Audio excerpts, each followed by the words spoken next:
राधे राधे। भगवान की कृपा से आप सब अच्छे होंगे।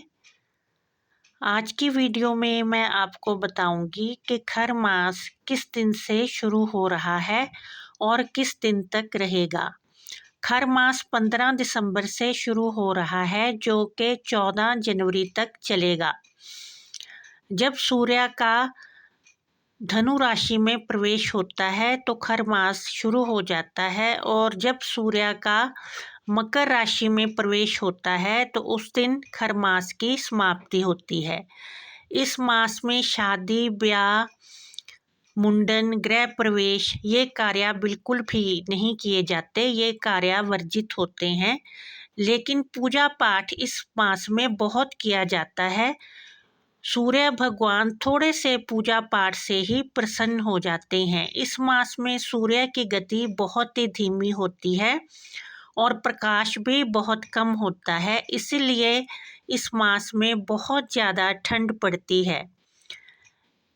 इसके साथ एक कहानी है कि सूर्य भगवान के घोड़े चलते चलते बहुत ही थक गए थे, लेकिन सूर्य भगवान नहीं थकते, तो उन्होंने अपने घोड़ों को एक नदी पे पानी पीने के लिए छोड़ दिया और उन 7 घोड़ों की जगह पे 2 गधे अपने रथ के साथ बांध लिए। इसलिए सूर्य भगवान का इस मास में रथ बहुत ही धीमे चलता है, क्योंकि गधों की उतनी गति नहीं होती जितनी कि घोड़ों की होती है।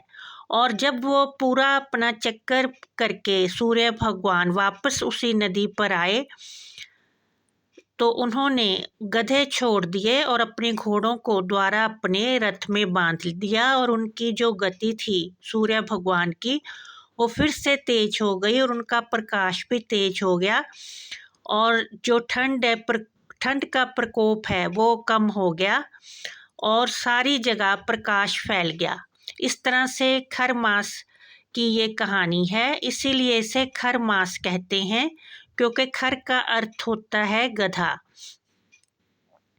इस मास में सूर्य भगवान थोड़ी सी पूजा से ही बहुत प्रसन्न हो जाते हैं। अगर सुबह तांबे के एक लोटे में गुलाब और कुमकुम डालकर उन्हें अर्घ दिया जाए तो हमारे जीवन में धन धान्य की प्राप्ति होती है।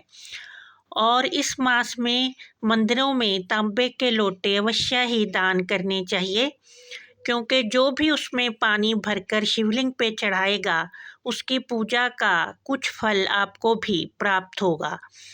और इस मास में शिवलिंग का अभिषेक अवश्य ही दूध से करना चाहिए। इससे भी शिव भगवान बहुत ही प्रसन्न होते हैं और हमें सूर्य भगवान की कृपा भी प्राप्त होती है। इस मास में 4 रविवार वाले दिन हर रविवार को एक बरगद के पत्ते पे अपनी कोई भी मनोकामना है वो लिख के अगर पानी में बहाई जाए तो वो मनोकामना अवश्य ही पूरी होती है। इस मास में नमक का दान अवश्य ही करना चाहिए। अगर सारा महीना ना कर सके तो रविवार वाले दिन अवश्य ही मंदिर जाकर नमक के एक पैकेट का दान करना चाहिए। इससे हमारे जीवन में अन्न धन की कभी भी कोई कमी नहीं रहती। इस मास में सूर्य भगवान का आदित्य हृदय स्तोत्र का पाठ अवश्य ही करना चाहिए।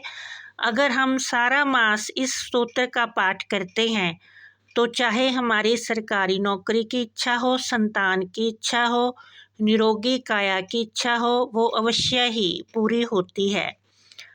और इस मास में गरीबों को गर्म कपड़े अवश्य ही दान करने चाहिए। इससे सूर्य भगवान बहुत ही प्रसन्न होते हैं और वो हमारे जीवन में अपनी कृपा बनाए रखते हैं। और इस मास में हमें अवश्य ही रविवार का व्रत करना चाहिए, क्योंकि इस व्रत को करने से हमारे घर में धन धान्य की वृद्धि होती है और हमें हर क्षेत्र में सफलता प्राप्त होती है।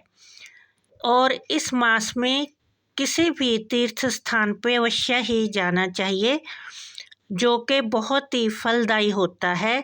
और जितना हम मंत्र जाप कर सकें उतना करना चाहिए, क्योंकि जब शुभ कार्य कोई नहीं कर सकते तो उस वक्त अगर हम भगवान की भक्ति करते हैं, मंत्र जाप करते हैं, तो उसका फल हमें कई गुना प्राप्त होता है। जय माता दी।